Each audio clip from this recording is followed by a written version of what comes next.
Assalamu alaikum, brothers. Walaikum assalam. Thank you for Warahmatullahi coming to my wabarakatuh. house. And Sheikh, I want to thank you for coming in and really helping us on learning how to raise our children. We would like to thank you for giving us this opportunity. Barakallahu feek. May Allah bless you and your family. Ameen. It was so great. Shukran. I appreciate you being here, and you brothers have Thank you been for great. inviting us. Educational setting, mashallah. Ya Sheikh, what about teaching our children the biographies of great Muslim leaders? Teaching them the stories of people who have led the ummah to victories and to great ways of life when they were children, and how their childhood affected their adulthood. As a matter of fact, this is one of the most important ways of tarbiyah and upbringing the children to be leaders. That's very, very inspiring. To relate to your children the biographies of successful people, how they were when they were children. Oh, like the biography of Abdul Malik ibn Umar ibn Abdul Aziz. Abdul Malik, Abdul Malik was the son of Sayyidina Umar ibn Abdul Aziz. He was a young boy, and his father was appointed to be the Khalifa. He was elected, and as soon as he became the Khalifa, they finished burying his the previous Khalifa, Sulaiman ibn Abdul Malik. And he was extremely tired, so he was going to take a nap. So Abdul Malik, the young boy, addressed his father saying that, what are you going to do? He said, I'm going to rest. He said, what about al-madhalim? Al-madhalim, referring to all the wrongdoings which have happened before in the previous Khilafah, that he should take care of all of that. He said, well, when I rest, he said, what if you die before you take care of them? Yeah. So, a child bringing this thought to the mind of the Khalifa. And who was the Khalifa? Umar ibn Abdul Aziz. No. So Umar ibn Abdul Aziz did not sleep. Rather, he got up and said, Alhamdulillah. He thanked Allah subhanahu wa ta'ala that Allah made from his family members his son, from his offspring, one who assists him to be a better Muslim, to perfect his deen. Alhamdulillah, الذي جعل من ذريتي من يعينني على ديني. Yeah. So sharing those situations with the children will inspire them to become outspoken leaders and successful in their life. Yeah, like the story also of Ismail and Ibrahim. Yeah, talking about them, obedience and compliance, that this story of Sayyidina Ismail, the sacrifice actually, or al-dhabih, can be related over and over and over at different ages, beginning at the age of 6 and 7, then ending at the age 70, 80, 90. It's so many lessons, infinite lessons in this story. So now we're talking about the child and compliance with even the thoughts of the father, especially once you know that the father is a righteous man and he's an obedient to Allah subhanahu wa ta'ala. So you trust him, you trust his commands, that he's going to ask you to do something that's wrong. Yeah. What kind of impact would this have on our kids? Teaching them these stories, relating to them these biographies, telling them about these righteous, pious people when they were children. The impact can be so great as changing the way of history, changing the history. As a matter of fact... Yeah, I know the story of the two grandsons of the Prophet ﷺ, Hassan and Hussein, when they taught an old man how to perform properly. This is one on an individual basis. Al-Hassan and Al-Hussein, the grandsons of the Prophet ﷺ, they were young. And they saw an older person performing wudu. But he was not doing it properly. So there is always an easy way and a shortcut. What is this? Shame on you. You're an old man and you don't know how to do wudu. Especially, they were the grandsons of the Prophet ﷺ. They were taught by him directly. The great teacher, how lucky they were. May Allah be pleased with them. So instead, since they were taught and raised by the Prophet ﷺ and his daughter, and of course Ali ibn Abi Talib, they looked at each other, they understood, the language. So one of them said to him, Ya Am, me and my brother have a problem. and we would like to perform wudu before you so that you check on which one of us performs a better wudu. Yeah. And I just want you to imagine that Al-Hasan is performing wudu, the same way that the Prophet ﷺ used to do. Then when it was Al-Husayn's turn, he did the same. So the older man realized that. He said, Barakallahu fikuma. May Allah bless you. I realized that I was the one who was wrong. You know, so taking a part in even correcting older people can be done. But the manner is very, very important. You can inspire your children through the story, the incident of Al-Hasan and Al-Husayn. Back to your question about the impact, and I say that it's a great impact. Do you know that Al-Qustantiniya, which translates in English as Constantine? Constantinople. Constantinople. The capital of the Byzantine Empire. That there was a person by the name Muhammad al-Fatih. His father was a Sultan, Murad. Muhammad al-Fatih was a student. His religious teacher would accompany him and take him in a tour to the shore where he would be able to see the high wall and the fence of Al-Qustantiniya. Then he kept relating to him a hadith that the Prophet ﷺ said, son, do you see this wall? This is the wall of Al-Qustantiniya, which the Prophet ﷺ said to us that لا تفتحن القسطنطينية. Certainly you will conquer Al-Qustantiniya. And he said ﷺ furthermore that فَلَنِعْمَ الْجَيْشُ جَيْشُهَا وَلَنِعْمَ الْأَمِيرُ أَمِيرُهُم. And how excellent will be the army which will conquer Al-Qustantiniya, and how excellent will be their leader. So this young boy kept the thought ringing in his mind that, you know, the Prophet ﷺ praised the man who's going to lead an army to conquer Al-Qustantiniya, which was causing a lot of trouble for Muslims. And so many Muslim leaders before, they tried, including Muawiyah ibn Abi Sufyan, but it was so strong to defeat. At the age of 23, Muhammad al-Fatih led an army and opened and conquered Al-Qustantiniya. He simply, when he took over, he sent a message to the Byzantine Emperor, Constantine, saying that, give it up, man. So he refused. He said, well, soon I will have in Al-Qustantiniya either one of two, either a throne or a grave. Yeah. And he indeed did. And he have a arsh or a throne in Al-Qustantiniya. And this is all because of sharing the biography and the very influencing stories of the previous ones on the children, you know. So that many people, as a matter of fact, many parents are reluctant to share stories like that with their children. They assume, because they assume that, you know, it's not possible that my kids are going to be leaders one day. They underestimate their children. Yeah. They underestimate them. They can't imagine that my child could be one day Salahuddin, who's going to open Jerusalem and recover it back. When my child Abdullah was born, my son, I made dua to Allah that he would be the one that opened Al-Quds, that opened Jerusalem back for the Muslims. Barakallahu fika, Ismail. You know, that should be the thought and the concern of every parent. Yeah. That you prepare your child to be a leader. You know Muawiyah ibn Abu Sufyan? No. Muawiyah ibn Abu Sufyan, when he was a child, there was some signs of intelligence in him. So a lady saw him and she said to his mom that I expect your child to be the leader of his people, of his tribe. Yeah. Do you know what the mom said? Hind, Abu Sufyan's wife. Do you know what did she say? She said, ثَكِلَتْهُ أُمُّهُ إِن لَمْ يَقُدْ إِلَّا قَوْمَهُ. May I lose him if he's going to be only the leader of his people. She was looking to be the leader of the whole world. For a greater hope, to be a leader of mankind, to be the Khalifa, which he was, which he became later on.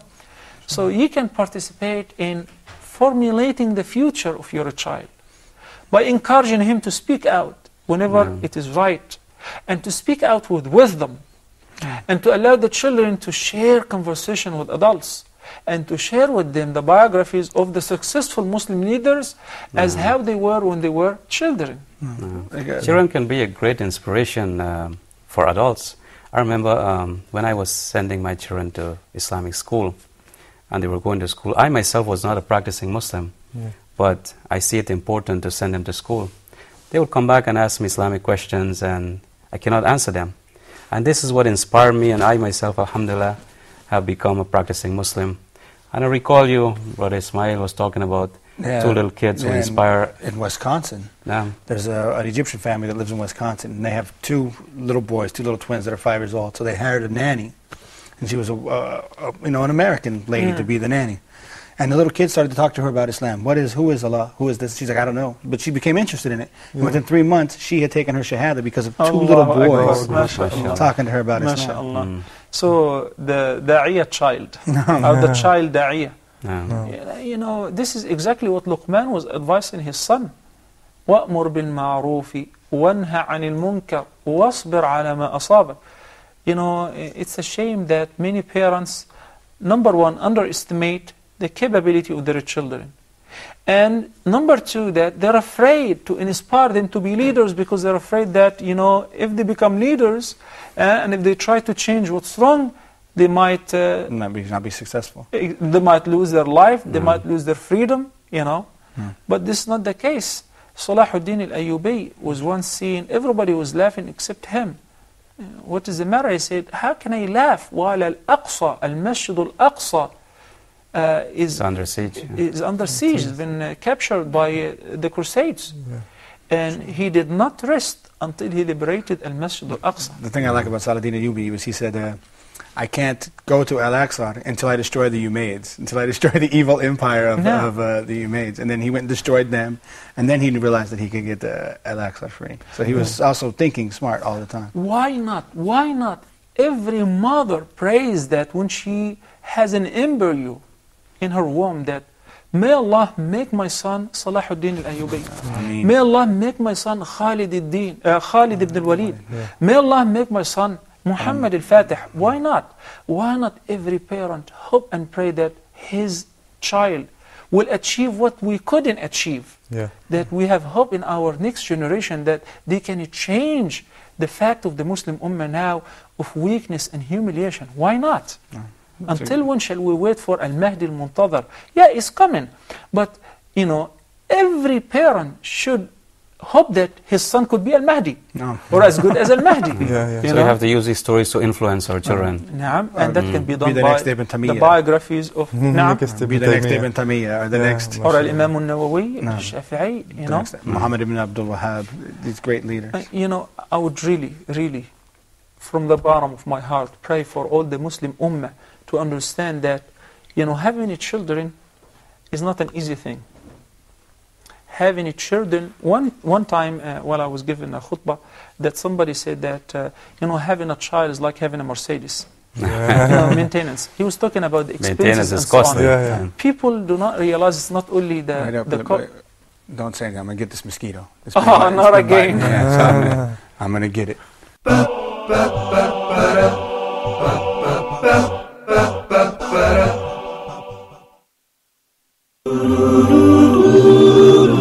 Many people trying to get together, but all their efforts were in vain because of ignoring or turning away from this great foundation. We see many people coming to the way of truth, following the guidance of Allah subhanahu wa ta'ala, but later on they get off track. What is the reason behind that?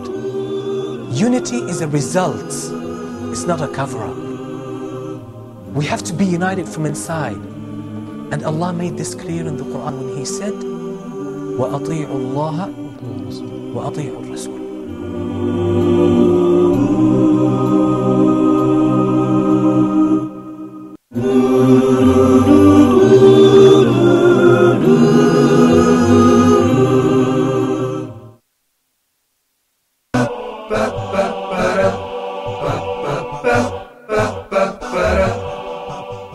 Isn't it true that a child once brought dawah to a whole nation? Well, talking about the family in Denver and, you know, giving da'wah to their nanny and so on, this is very interesting. It's also in the Quran that a child gave da'wah to a whole nation. He was a reason for a whole nation to believe in Allah subhanahu wa ta'ala. The story of the shell and the king. Exactly, the boy and the king. Surah Al-Buruj. Al-Buruj. You know, this is one of the reasons would make a child really love to memorize the surah, because there is a reason. There is a story behind it. So you relate the story first, and the child will be obsessed with the love of the surah. So that will make the job a lot easier, you know. So actually it talks about a king who had a sorcerer. When the sorcerer was about to die and getting old, he asked the king to elect an intelligent child to teach him sorcery and so on, to assist the king. So they brought him a child. When the child was going to take the classes in sorcery and so on the way, he noticed that there was a scholar, a righteous person. So he used to spend some time with him. He was a believer, but he was afraid that he would declare his identity and talk to people, otherwise the king would just kill him and get rid of him. So he started teaching him. And one day, the child, as he was going to the sorcerer realized that he was late. So he beat him.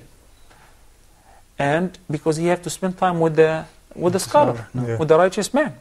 So whenever he would go to the sorcerer, he would tell him that the king kept me late, or my family kept me late. And whenever he would go to the family, he would say that the sorcerer kept me late, just to spend some more time with the scholar to, you know, grasp on more and more knowledge and righteousness of this righteous man. One day, the child now was kind of, you know, in between. Now he's learning sorcery. Meanwhile, he's learning righteousness, belief, and the oneness of Allah subhanahu wa ta'ala. While he was walking one day, he saw a crowd. Because actually there was a beast, an animal which they have not seen before. And it was blocking the road of the people. They tried to move it away so that they can go to their business. They couldn't. So the child was there and said, now, I will find out which one is teaching me the right thing. So he tried some sorcery tricks which didn't work out. Then he picked up a rock and he said, in the name of Allah, the Lord of the righteous man. So the beast ran away. So people seeing that, they applauded his action and they, you know, they greeted him and congratulated him. And his name was everywhere now. When the righteous man learned what happened with the young boy, he said, man, you have reached a status which I have not reached, and you're going to be tried. You're going to be tested, you know. The Prophet ﷺ says that everyone is tested, and everyone will be tested, and the most severely tested people are the prophets. The prophets. So the more you acquire righteousness, the more you expect Allah subhanahu wa ta'ala to verify your strength of faith and give you some test. So actually that happened. Allah subhanahu wa ta'ala gave the boy an ability of curing people and making things by the leave of Allah subhanahu wa ta'ala, and he's able to do all things. So once, one of the advisors of the king was born blind. He heard of that. So he went to the boy and said that, I brought you all those gifts and all the money you want if you cure me and give me my sight back. He said, well, I do not give nobody's sight back. It's Allah. If you believe in Allah subhanahu wa ta'ala and we pray to Allah to give you your sight back, He will. So having no choice and having a situation where that if he believes in whatever, that He will give him his sight back, he said, sure. So the first one to accept Islam was this advisor, just to get his sight back. And the boy prayed for him, and Allah gave him his sight back. And it was a miracle. Now he's attending the meeting with the king while able to see. So the king said, who gave you your sight back? So he said, Allah. He said, I didn't. Because the king actually used to claim that he's God. He said, I didn't do anything. He said, no, you're not Allah. Rabbi wa Rabbuk Allah. My Lord and yours is Allah. Then that man was tried and he was tortured until he confessed, and he informed the king about the young boy. So the young boy was brought to the king's court, and the king said to him that, you have become very good in sorcery. He said, no, I do not do anything with sorcery. You cure people, you do this. He said, it's all by the leave of Allah subhanahu wa ta'ala. He said, I did not order you to do anything. He said, Rabbi wa Rabbuk Allah. My Lord and yours is Allah. You know, you're just a human being. You're just one of Allah's creation. So at that, the king had to get rid of him as soon as possible before the news will spread and just destroy his kingdom. So he sent a troop of his soldiers with him to a mountain so that they can get rid of him and throw him off the mountain. And on the top of the mountain they offered him, would you believe in the king or will just throw you? So he said, oh Allah, save me from them with whichever way you like. So Allah subhanahu wa ta'ala shook the mountain vigorously. Everybody fell and everybody died except the boy was saved. Yeah. Well, somebody would expect, sharing the story with your children and say, then what did he do? Did he run away? Did he hide since he was saved? No. Well, isn't it better than Superman and Batman? Yeah, yes, Okay? very better. So the boy actually went ahead and he walked all the way to the king's palace. And he entered his palace. It's bravery. With courage. Was- Everybody died and he's just coming by himself. He was said- making da'wah with the So he king. said, what happened to your company? He said, they all died. Allah killed them. Yeah. I didn't. You're not Allah. You don't get it. Still not understanding that point. So once again, he sent another troop with him so that they take him in a boat. And in the middle of the sea, they will drown him. And they will tie him to a big rock and they will drown him. So they offered him while he was on board that, would you review yourself and believe in the king and as his God and come back to your senses, or we'll just drown you? So he prayed, oh Allah, save me from them with whichever way you desire. Yeah. So Allah subhanahu wa ta'ala sent severe wind, which caused high waves to flip over the ship. And everybody was drowned except the boy was saved. Allahu Akbar. And he came walking once again to the king. Just imagine relating this story to your children, even to adults. Their eyes get big and they're Its happy. impact on strengthening faith. And you can link this to the hadith which we talked about in the past, when the Prophet ﷺ was teaching Abdullah ibn Abbas, وَعْلَمْ, and be certain that, get to know that, be certain that if all mankind gather together to harm you with anything that Allah subhanahu wa ta'ala did not decree for you, they will not. It's as simple as that. Meanwhile, if all mankind got together to benefit you with anything that the Prophet ﷺ said that Allah did not decree for you, did not decide for you, you will never be able to get it. Never be able to. So Allah subhanahu wa ta'ala is the controller of all affairs. You have to have faith in Him. So if you are in need, like the boy, he did not call on the righteous man. Yeah. He did not use sorcery. He called on Allah. Ya Allah, save me from them. He called on the real superpower. Exactly, the real superpower, because we keep hearing superpower, diverting the attention of ourselves and our children from the true superpower, which is Allah subhanahu Creator. Allah subhanahu wa ta'ala. So Allah saved him once again, and he walked to the palace of the king. And the king didn't know what to do with him. I mean, he got out of, I tried to kill you twice and you're still alive. Exactly. So he said, you will never be able to kill me, the boy said to the king, except if you do what I order you to do. He said, what? The king is trying to get rid of the child by every means. So he said, gather everybody in a big square, and I will instruct you what to do. So he did. He gathered everybody, all the citizens, in one place.